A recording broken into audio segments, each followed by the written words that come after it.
Yo guys, what's going on? I'm Tim Kelly, joined by Justin Godsey. This is the Real Sports Talk, just making a ton of videos today for the MLB trade deadline. Late last night, Jake Peavy got traded, and right now we have another relatively big-name pitcher getting dealt in Bud Norris, and then earlier Ian Kennedy was traded to the Padres. But Justin, let's get into the Bud Norris deal. This is a guy that we've heard a lot of trade discussion for over the past couple of weeks, and it appears that a deal is finally done that will send him to the Baltimore Orioles, which is a move that I like. He adds rotation depth. We'll see how he pitches in the AL East. Obviously, the AL East is not a division that's very friendly to pitch in. As far as the return that the Astros are getting, they get LJ Hose, who's an outfielder. He is the headline prospect going back to Houston in this deal. And Justin, I know you had a chance to interview LJ Hose, so perhaps you can shed a little bit more light on LJ Hose.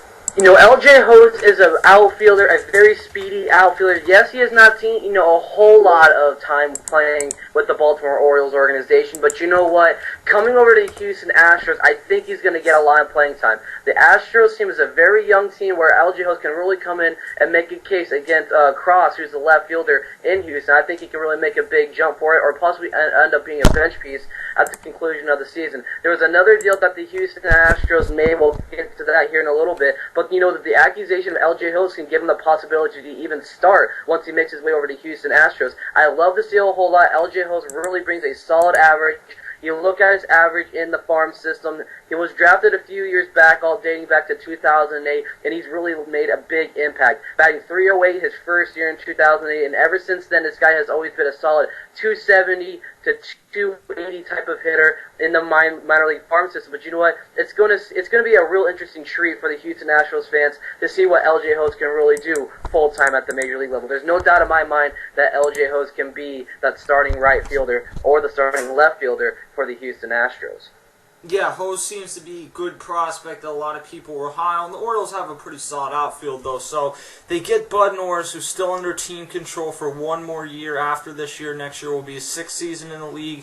He is, I would say, a fourth starter in the American League, maybe a fifth starter. Last year he had a disappointing season with a .465 ERA, but 2011, .377. This year he was really having a good year. He's scuffled a bit of recent. His ERA is now at .393, but for the most part, he's a type of guy that you expect about a .375, .380 ERA from. He's not an ace or not getting a stud pitcher, but they're getting someone who's going to help them to add rotation depth, and that's one of the things that the Baltimore Orioles needed. I think it would have been better for the Orioles to have added someone who has playoff experience, because they're still a relatively young team. Even though they were in the playoffs last year, they don't have a ton of experience, but they do add Bud Norris, so that it certainly does make their club better. Now, the other trade that the Houston Astros made earlier today was sending Justin Maxwell to the Kansas City Royals for minor league pitcher Kyle Smith. Justin, what do you think about this trade? I'm a Justin Maxwell enthusiast. You guys go back and listen to our Houston Nationals team preview, and I've always said that this guy was going to have that breakout year. Yes, I've been taking a lot of criticism from you guys saying, Justin Maxwell, this is a guy who's bounced down from team to team to team to team. Yes, that is true. Look at his stats last year. It seemed like a promising future. Justin Maxwell is going to be going over to the Kansas City Royals to add depth in that outfield. I like what this guy can really produce.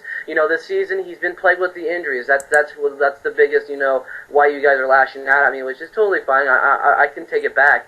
But, Justin Maxwell this season batting .241, 2 home runs, 8 RBIs.